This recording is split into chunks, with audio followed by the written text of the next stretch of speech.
I want to ask you something, and I want you to sit with it for a moment before you answer. Have you ever given someone everything you had left? Not just your money, your trust, your time, your hope.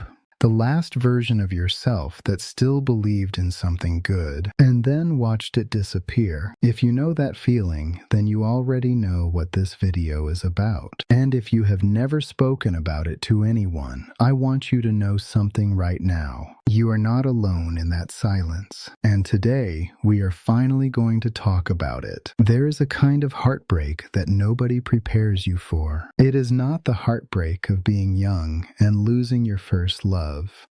It is the heartbreak of being older and losing what felt like your last chance. Millions of Americans in their 60s and 70s are carrying this quietly right now. They fell in love again after loss, after divorce, after widowhood, after years of loneliness that nobody around them fully understood. They opened their hearts again with everything they had, and somewhere along the way, that love became something else entirely. For some, it became emotional manipulation. For others, it became financial devastation.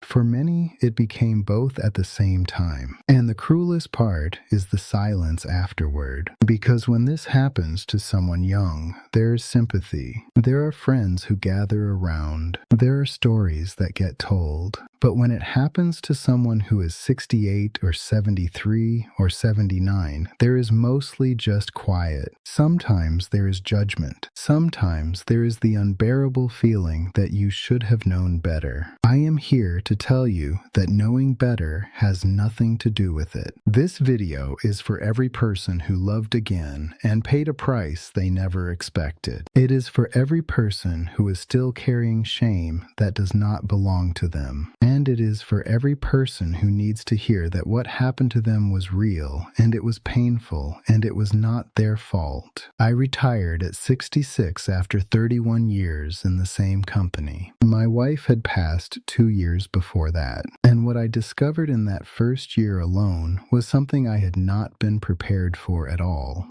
The silence was not peaceful. It was heavy. Every morning I woke up and there was nobody there. Not just no person. No purpose either. No structure. No voice across the kitchen. Nothing. Psychology has a name for what happens to people in that state. It is called attachment hunger. It is not weakness. It is biology. Human beings are wired for connection from the day they are born until the day they die. When that connection disappears, the nervous system begins looking for it with an intensity that overrides almost everything else. This is why older people who are lonely do not fall into relationships gently. They fall hard and fast and completely, because the need has been building for a long time. And when someone finally appears who seems to see you and want you and need you back, the relief of that feeling is almost indescribable.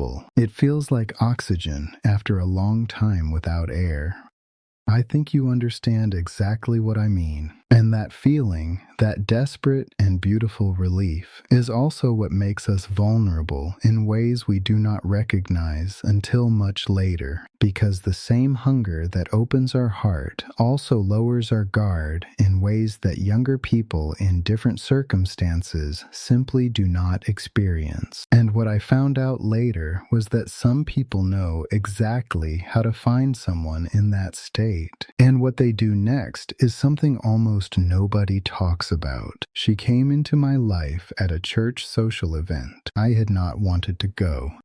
A friend had pushed me to get out of the house, and there she was. She was warm, and she was attentive, and she remembered everything I said. She asked about my late wife. She listened without looking at her phone. She called the next day. And the day after that, looking back now, I can see certain things clearly that I could not see then. But I am not going to tell you that I was blind. I was not blind. I was lonely. And there is a difference. There is a pattern that therapists and researchers have identified in relationships that begin in later life under conditions of grief or isolation. The pattern is called love bombing. It is not always intentional in the clinical sense, but it is real. It involves overwhelming attention, affection, and emotional presence at the beginning of a relationship. It feels extraordinary because for someone who has been alone and invisible, being suddenly and completely seen is one of the most powerful experiences imaginable. The problem is that the intensity is not sustainable, and in some cases, it is not genuine. It is a way of establishing deep emotional dependency before the other person has had time to observe, question, or evaluate clearly. I did not have that vocabulary then. All I knew was that for the first time in 2 years, I did not dread waking up in the morning, and I held on to that feeling with both hands. What happened next was so gradual that I almost did not notice it was happening at all. Nobody sits down at the beginning of a relationship and says, I am going to let this person into my finances. It happens in small steps, and each step feels completely reasonable at the time. She mentioned she was having trouble with a car payment. It was not a large amount. I offered without being asked. A few weeks later, there was a medical bill, then a problem with her rent, then an opportunity she had heard about that required some capital up front. Each time I said yes, the relationship felt more serious and more committed. Each time I helped, I felt needed, and feeling needed after years of feeling invisible is one of the most powerful emotional rewards an older person can experience. This is not accidental. Psychologists who study financial exploitation of older adults have found a consistent pattern.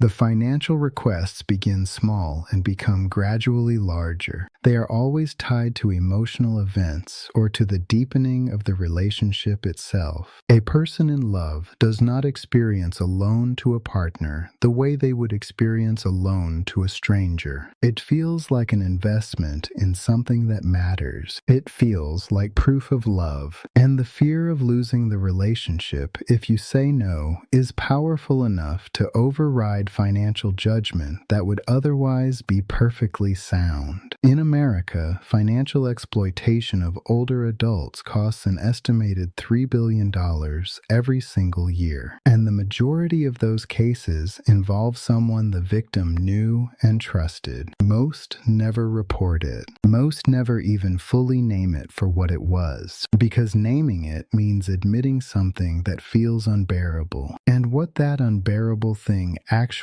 is was something I did not fully understand until much later. There is always a moment. You may not act on it. You may talk yourself out of it immediately. But there is always a moment when something inside you shifts. For me, it was a Tuesday evening. She had canceled plans for the 3rd time in 2 weeks. The reasons were always reasonable, but I noticed that I felt something I had not felt before. I felt afraid to ask a question, not afraid of her anger, afraid of the answer, and afraid of what I would have to do with the answer if it was the one I suspected. Psychologists call this motivated reasoning. It is the mind's way of protecting itself from a truth that carries too high an emotional cost. When the alternative to disbelief is losing everything you have placed your hope in, the brain will work very hard to find reasons not to believe. This happens to intelligent people. It happens to experienced people. It happens to people who would never describe themselves as gullible, because it is not about intelligence. It is about need. And in later life, the emotional need for connection, for purpose, for not being alone can be powerful enough to temporarily override almost any other cognitive function. I pushed the question away that Tuesday. I told myself I was being paranoid. I told myself that I had been alone too long and my judgment was off. But somewhere in a place I was not ready to look, I already knew. And what came next arrived faster than I expected, and it arrived all at once. When it ended, it did not end quietly. Within the space of 3 weeks, I lost the relationship, lost access to a joint account we had opened together, and discovered that a personal loan I had made was not going to be repaid. The financial number was not small. It represented years of careful saving. It represented security I had believed was permanent. But I want to tell you something that might surprise you. The financial loss was not the hardest part. The hardest part was the grief. Real, genuine, uncontrollable grief. Because regardless of what the relationship turned out to be, the feelings I had experienced in it were real. The hope was real. The relief of not being alone was real. And losing all of that at once, the love and the money and the sense of safety, felt like a collapse that had no floor. I was 68 years old, and I was starting over in ways I had never imagined. And the question that sat on my chest every morning was not just how do I recover financially. It was something far more terrifying. It was whether I had the energy and the time and the will to rebuild anything at all. That question is one I think many of you understand in your bones. Not because of this exact experience, but because at a certain age, the idea of starting over stops feeling like an adventure and starts feeling like a sentence. And yet, what I discovered in that darkness was something I had not expected to find there. I did not tell my children for 8 months. I did not tell my closest friend for almost a year. I sat with it alone. And I want to explain why. Because the silence was not just embarrassment. It was something much more specific and much more painful than that. I was ashamed, not just of what had happened. I was ashamed of having wanted love at all. I was ashamed of having needed someone so much that I had let my guard down completely. I was ashamed that at 68 I had been, as I told myself in my worst moments, fooled. This specific shame is something that researchers who study elder financial abuse have identified as one of the most significant barriers to recovery. It is the shame of feeling that you should have been past this. That love and loneliness and the desperate need for connection were things that were supposed to belong to younger versions of yourself, and that wanting them at your age was itself a kind of weakness that left you exposed. But here is what I eventually came to understand, and it took me a long time to get here. Wanting love is not a weakness at any age. Loneliness is not a character flaw. And the fact that someone recognized your need and used it against you is not a reflection of your judgment. It is a reflection of their character. The silence that shame creates is one of the most damaging things that can happen after an experience like this, because silence keeps you alone with a weight that was never yours to carry by yourself. And what I found when I finally spoke was something I had not expected at all. I am going to tell you the things I wish someone had told me before any of this happened, not because knowing them would have necessarily changed everything, but because they would have given me a framework that might have helped. The first thing is this: loneliness is a medical condition, not a personal failure. It changes brain chemistry, it changes decision-making, and it requires the same seriousness and attention that any other health condition does.